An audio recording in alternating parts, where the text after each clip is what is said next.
Hello, fellow traders. 'Tis I, TheRumpledOne, coming to you on Wednesday, April the 10th. The year is 2024. Let's talk trading. Trading without emotion. These videos are for educational purposes only. Your results may differ from mine. You know, one way you can trade without emotion is to make sure you have your risk management in place. Because so long as you don't lose more in any one single trade than you're willing to lose, you shouldn't be upset, right? Now, talking about trading without emotion, how in the heck are we going to do that? Well, this is basically getting back to psychology. Once again, we have certain thoughts and beliefs. And so if you find yourself getting upset while you're trading, then you have a thought or a belief that's causing you to feel that way. And so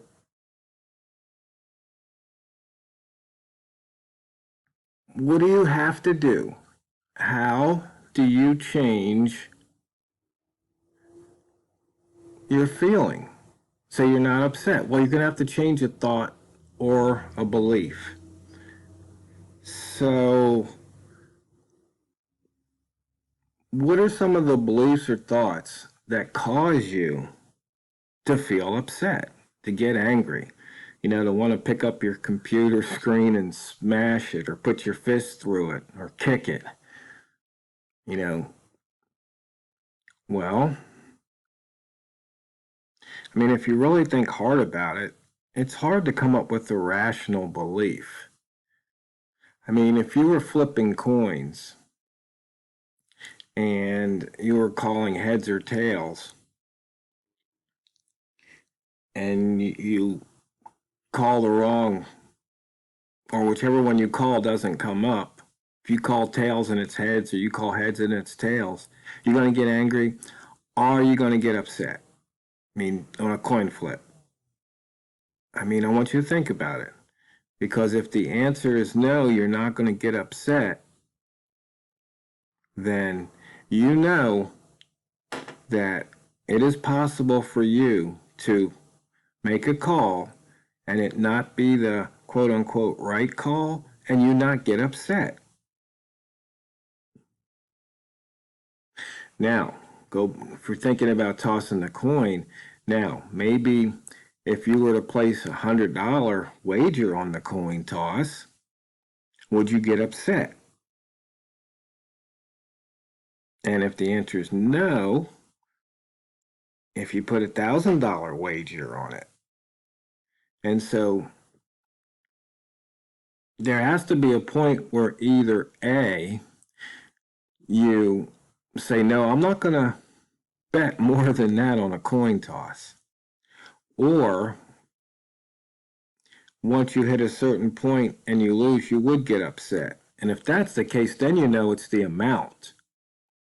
So if you change your thought about how much you should wager or put at risk, then you might not have those bad feelings when you lose. And that's one of the how ways. Now, the thing is, anything that requires change, or almost anything that requires improvement, requires change. And anything that requires change requires practice. I mean, you're going to have to do it over and over and over again until first you start getting it more right than wrong, or you have more success than failure. And then you have to make it so it becomes automatic, so you don't even have to think about it. You just do it. It's like when I learned how to play guitar. I mean, it was 6 months, and then finally one day I figured one little different thing out, and I went from not being able to play chords to be able to play chords. It was that breakthrough moment. And that might be what you have to have excuse me, happen to you here, is You're going to have to do this until you have that breakthrough moment. It's funny, if you're wondering why I picked this topic today, it's because I get emails from other traders out there, and their blogs or newsletters, articles, whatever you want to call them. And it just seems like everybody was talking about emotion. And usually what happens is I'll start talking about something and I see a bunch of other people talking about it. But this time I saw them talking about it. So I said, well, let me take a page from their book and I'll talk about what they're talking about. So back to thoughts and beliefs and how to change them. So those are a couple of ways you can change those thoughts and beliefs. Now, this is really something up to the individual. It's not a one size fits all. And so when you place that trade, if you're placing it with so much money on the line that you get upset when you lose, then once again, you're going to have to change the thought or belief about how much you risk, or you have to change the thought and belief about how you feel, how you're going to feel about losing. So if you say, you know what, it's no big deal. I mean, maybe you're trading a dollar a pip, and maybe you lose on one trade, you lose 20 bucks. Like, no big deal, right? Or maybe it is a big deal. So maybe you can only lose $2 a trade. I don't know. As I said, once again, it's personal.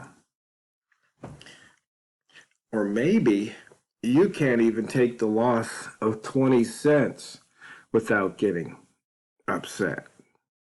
You're screaming at your computer screen when they can't hear you, right? Well, once again, you got to look at the thought and belief that's causing you to get upset. You got to dig down and go, why is it I'm getting mad? Is it because I want to win so bad, or I have this belief that this is always going to win, and when it doesn't, I get upset? So sometimes, it might be a childish thought or belief, and that really gets in. I mean, I know when I was a little kid, I probably mentioned this before, if I lost a board game or was going to lose it, I just kick the board up, knock everything off the board. And I had to I had to grow up and stop doing that, because I just hate losing that much. So, and the thing is, what was the thought? As a child, I don't even remember what the thought was. I just know I didn't like losing. But as an adult, it's like I still don't like losing, but I've kind of changed that. I mean, back in the junior high school game, if I lost in a game of basketball, it'd be like, okay, let's do this. Let's play again. I want another chance at it. So that's what I would do because I wanted to win. So you just keep playing and playing, but I didn't get upset about losing.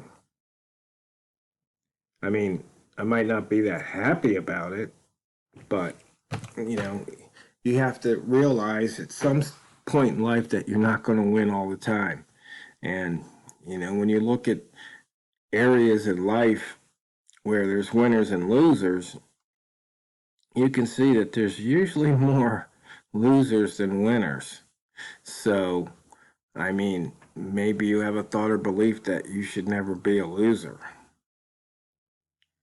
Because if you don't win, then you're a loser. And being a loser is bad. I mean, you have these, once again, it gets in these feelings. So it's just something that you really, really, really have to, maybe sit in front of the mirror and get really honest with yourself about it.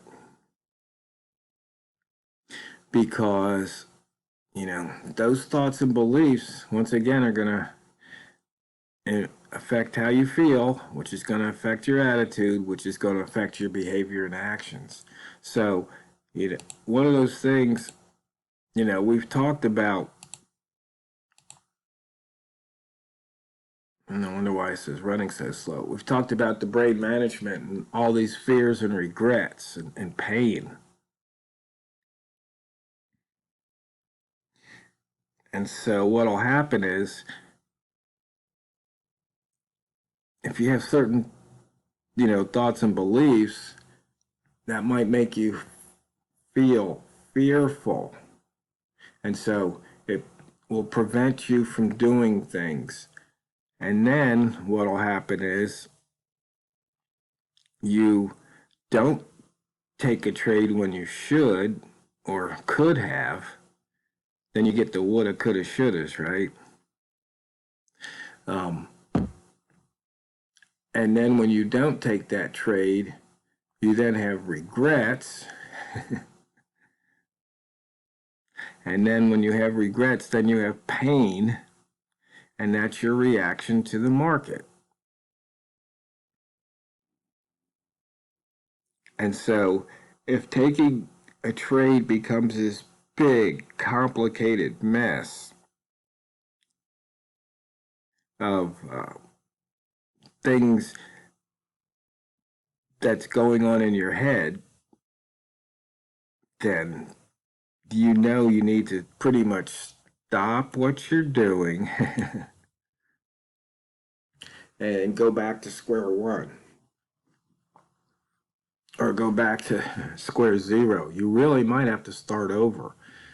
Because if your system is so complex, you've got to have all these different things lining up, like these celestial events that happen once every couple hundred years, like the eclipse or whatever. You've just got yourself into a mess, a real mess. And then, somebody like me will come along and tell you something, all you need is a horizontal line, and then you just don't believe it. And tell you the truth, I don't blame you for not believing it. I really don't. Because most places you look at tell you it's a lot more complex than just looking at candle color at the line and taking the trade. I mean, hey, here, if you would have went long,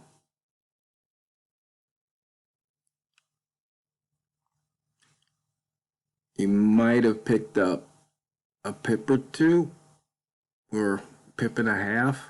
I mean, 27.073 is the high, so that's 1.9 pips above here. So yeah, it did go above it, but chances are you might have been looking for something more, and all of a sudden, boom, it came back the other way.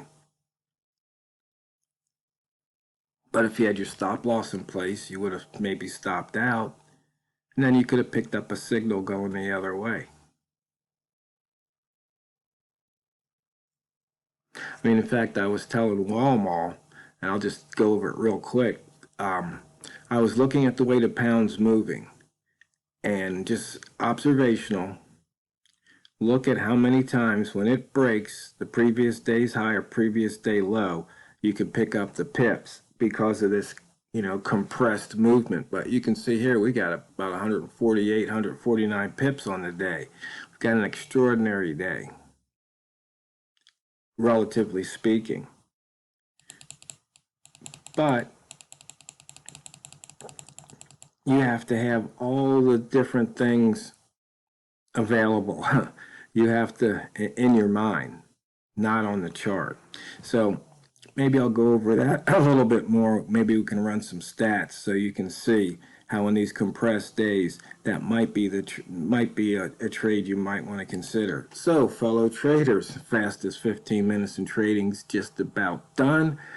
I hope everybody's profitable so far this year, this month, this week, and today. Because remember, it's not what you trade, it's how you trade it. So go out there and drain the banks. This is the Rumpled One, over and out.